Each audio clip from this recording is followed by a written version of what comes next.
5 years ago, two people started from almost the exact same place. Same age, same city, roughly the same income, somewhere around $55,000 a year.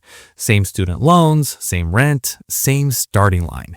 And if you'd looked at both of them in that moment, you genuinely couldn't have told them apart financially. Neither one was rich, neither one was broke. They were just starting out.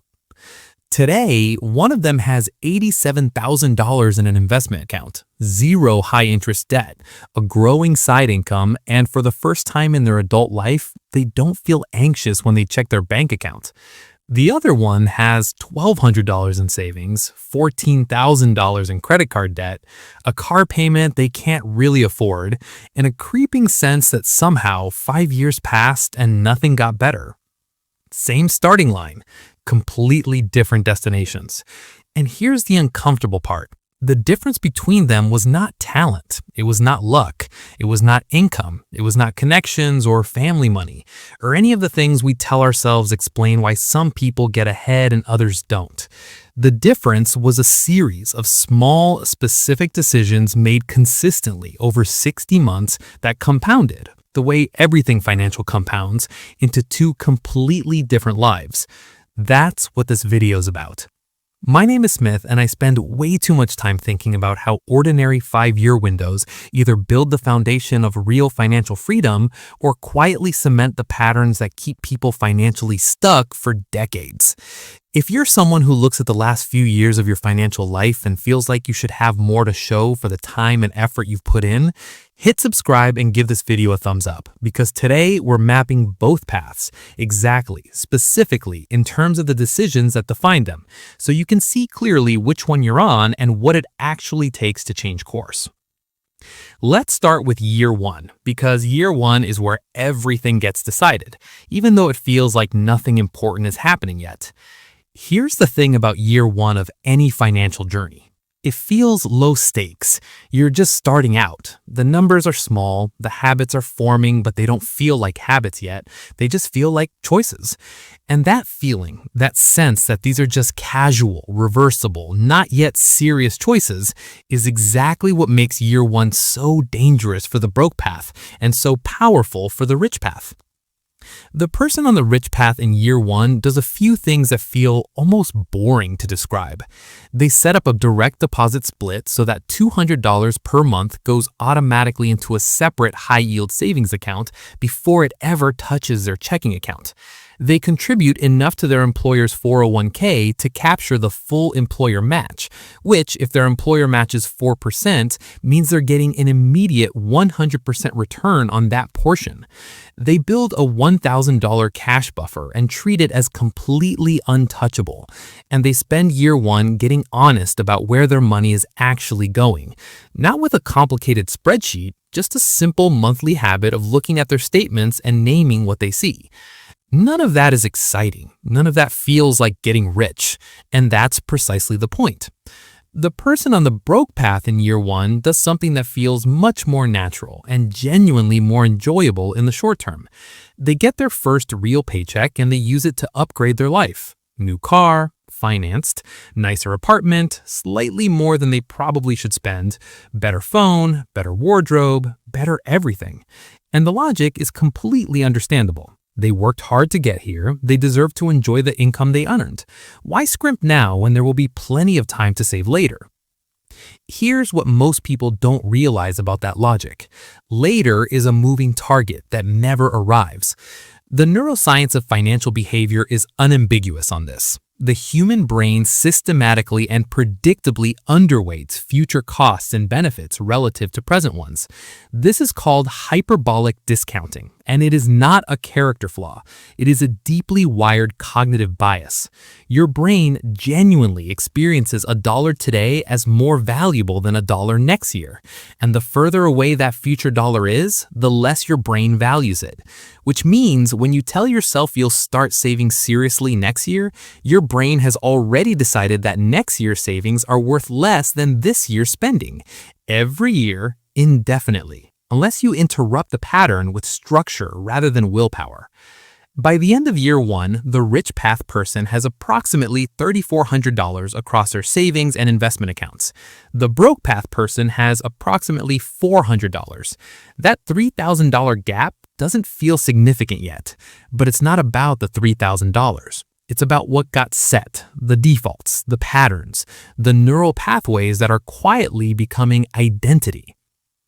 Year two is where the paths begin to visibly diverge, and this is where the psychology gets really interesting. The person on the rich path in year two enters something they've never had before: financial momentum. Their accounts have grown slightly from returns, their buffer is intact, and something subtle but genuinely important has shifted in how money feels to them. They've experienced for the first time what it's like to have money that isn't immediately spoken for. That feeling creates what psychologists call a positive reinforcement loop. The behavior produces a reward that makes the behavior easier to repeat. In year two, they don't have to fight themselves as hard. The habits are beginning to become identity. In year two, they receive a raise, let's call it 4%, putting them at about $57,200. And here's the move that most people never make.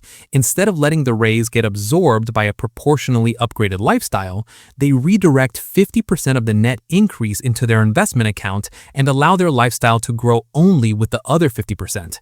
This one rule, capturing half of every income increase before lifestyle inflation can claim it, is responsible for more wealth built by ordinary income earners than almost any other single financial behavior I know of. It's not glamorous, it doesn't require sophistication. It requires only that you make the redirection automatic before you have a chance to spend it.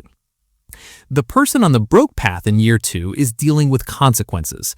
The car payment is still there, the slightly too expensive apartment is still there, and because their fixed costs are high, every month has less slack than it should. Every unexpected expense, medical copay, car repair, annual subscription renewal, goes on a credit card because there is no buffer to absorb it. By the end of year two, they have $3,000 to $5,000 in credit card debt, not from irresponsible luxury purchases, just from the math of high fixed costs colliding with the unpredictable expenses that life reliably produces. Now, you might be thinking, Smith, a few thousand in credit card debt is pretty common. Lots of people carry that. And yes, it's common, but common doesn't mean it's not expensive. The average credit card interest rate in 2026 is approximately 21 to 24% annually, according to Federal Reserve data. On $4,000 in credit card debt, that's $840 to $960 per year in interest alone, nearly $1,000 annually going to a financial institution as a penalty for having insufficient reserves. That's money that could have compounded in an investment account for decades. Instead, it's compounding in the wrong direction, against you. By the end of year two, the rich path person has approximately $12,000 in combined savings and investments. The broke path person has negative net worth when you subtract their credit balance from their minimal savings. The gap is now over $12,000, and it is not slowing down. Year three is where compounding becomes visible in both directions. The rich path person is now investing approximately $600 per month across their various accounts. Their portfolio sits roughly at $16,000 to $19,000. And for the first time, they notice something that doesn't happen in year one or year two. Their portfolio earned more in a single month from investment returns than they would have earned from manual contributions alone. The machine is starting to run itself. It's still modest, maybe $130 to $160 in a good month, but the experience of watching money generate money, of feeling compound interest instead of just reading about it, changes something fundamental in how they relate to their financial future. The abstract becomes concrete, and concrete is motivating in a way that abstract never is. In year three, the rich path person also makes the move that will ultimately matter most to their long-term outcome. They invest in their own income, a professional certification, a specialized skill, a deliberate push into a higher value role, something that makes them more economically valuable in a specific, measurable way. According to Bureau of Labor Statistics wage data, workers who proactively develop specialized competencies in the first 3 to 5 years of their career earn on average 30 to 40% more than peers who don't by year 10. The income investment doesn't pay off immediately, but within a 5-year window, it is frequently the highest return investment available to anyone earning under 6 figures. The broke path person in year 3 is tired, not dramatically, just the low-level ambient exhaustion that comes from never having quite enough financial breathing room. The credit card debt has grown to $7,000 to $9,000. They're making minimum payments, which means the principal is barely declining. They're working hard, they're not reckless, but the system they're operating in, high fixed costs, accumulating interest, no buffer, is extracting maximum value from them and leaving minimum behind. This is where it gets genuinely interesting from a psychological standpoint. Research from Eldar Shafir at Princeton and Senhil Mullainathan at Harvard demonstrates conclusively that operating under financial scarcity impairs cognitive function in measurable ways. Specifically, financial stress consumes cognitive bandwidth, the mental capacity available for planning, problem solving, and good decision making, in a way that makes the very decisions required to escape the situation harder to make. The broke path doesn't just drain your bank account, it actively impairs your ability to think your way out. The trap is self-reinforcing at a neurological level, which is why escaping it requires structural changes, not just harder thinking. Year 4 is the year the gap becomes impossible to ignore. The rich path person has crossed $35,000 in invested assets. Their income has grown meaningfully. The skill development of year 3 has produced results, putting them somewhere between $65,000 and $72,000. They've been capturing 50% of every income increase, so their monthly investment contribution has grown with their salary. Their fixed costs are still controlled because they've resisted the very human temptation to upgrade every time their income went up. Their life is genuinely comfortable, not performatively comfortable, but actually comfortable, because financial anxiety has largely stopped being a background feature of their daily experience. They sleep better, they make clear decisions at work, they have options they didn't have in year 1. The broke path person in year 4 faces a moment that I think is the most consequential point on their entire journey. The credit card debt is now $10,000 to $14,000. The car loan from year 1 still has payments. They got raises too. They might be at $60,000 now, but the raise got absorbed by the minimum payments, by slightly higher rent when they had to move, by the inflation that hit everyone. The raise didn't feel like a raise. It felt like treading water at a slightly higher speed on a treadmill that keeps accelerating. Here's what most people don't realize about this specific moment.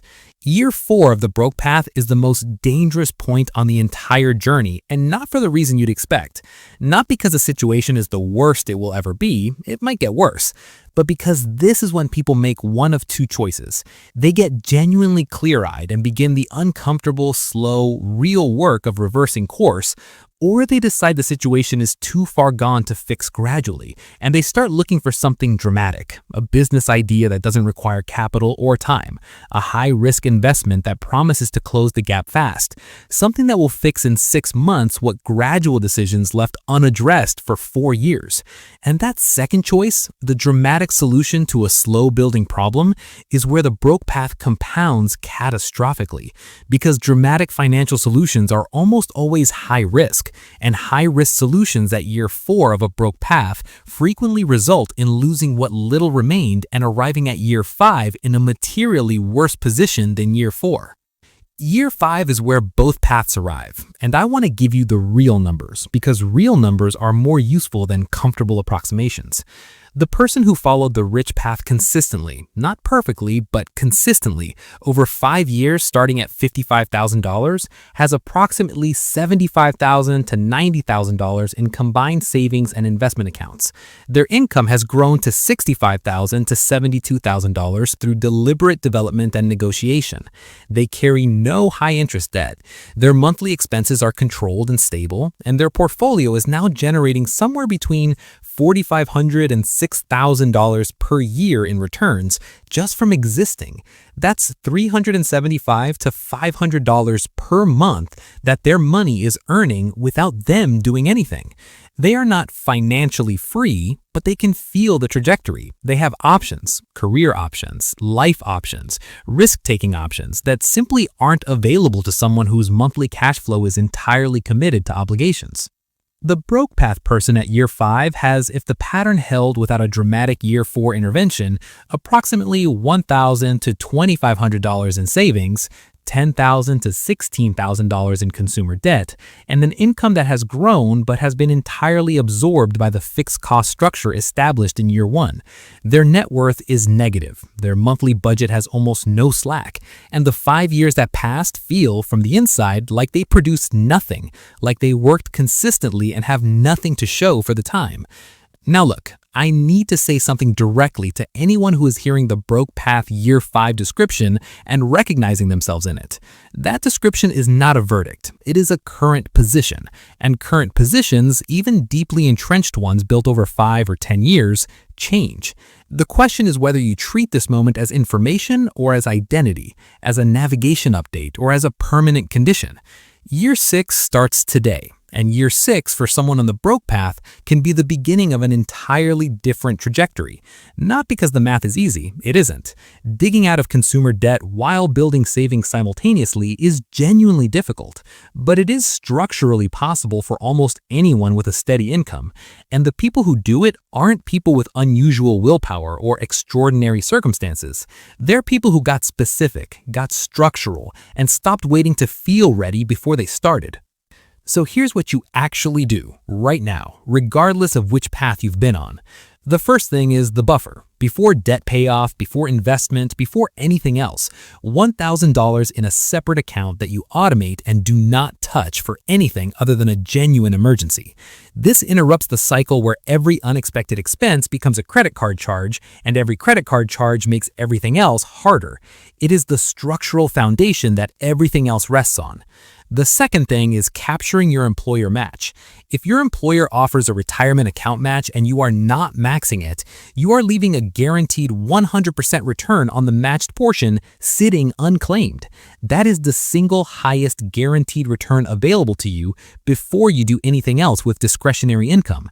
Fix it before you do anything else with discretionary income.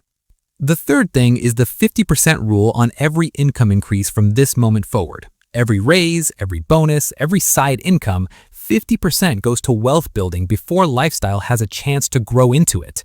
The other 50% improves your quality of life. This is not sacrifice. This is the rule that builds the $87,000 at year 5 instead of the $1,200. The fourth thing, for anyone carrying high-interest debt, list every debt by interest rate and attack the highest rate aggressively while making minimums on everything else. Not the smallest balance, the highest rate. On debt costing 20+% annually, elimination is the highest return investment available to you. Treat it as such. And the fifth thing, the one that differentiates 5-year outcomes more than almost anything else, is deliberate, specific income growth. Not waiting for your employer to notice your value, not hoping the economy cooperates. Identifying the specific skill, credential, or capability that would move you into the next income tier and beginning to build it now, before you feel ready, before everything is aligned, before it's convenient, now. Here's the thing about a 5-year window that I want you to carry with you when this video ends. 5 years feels long at the beginning. It feels manageable in the middle. It feels very short at the end when you take stock of where you landed. The rich path and the broke path don't feel dramatically different in any given month. They feel similar. They both go to work, pay bills, navigate life. The difference is entirely in the defaults, the automated transfers that redirect money before spending decisions happen, the rule that captures income growth before lifestyle inflation claims it, the buffer that absorbs life's unpredictability instead of converting it to debt. These are not dramatic changes, they are structural ones, and structural changes produce different outcomes with a reliability that willpower alone can never match, because willpower is a resource that depletes. Structure is a system that runs whether you feel motivated or not. You are at the beginning of a 5-year window right now. Today is month 1 of the next 60. The question is not whether you want to be on the rich path. You do, obviously. The question is whether you're willing to do the specific, boring, structural things that the rich path actually requires, rather than waiting for the dramatic transformation or the perfect moment that financial mythology promises but never delivers. The people who look back at a 5-year window and can't believe how much their position changed, they didn't have a secret. They just started, specifically, with the one next action that their current position actually required, and then the next one, and then the next one. Your 5 years start now. I'll see you in the next one.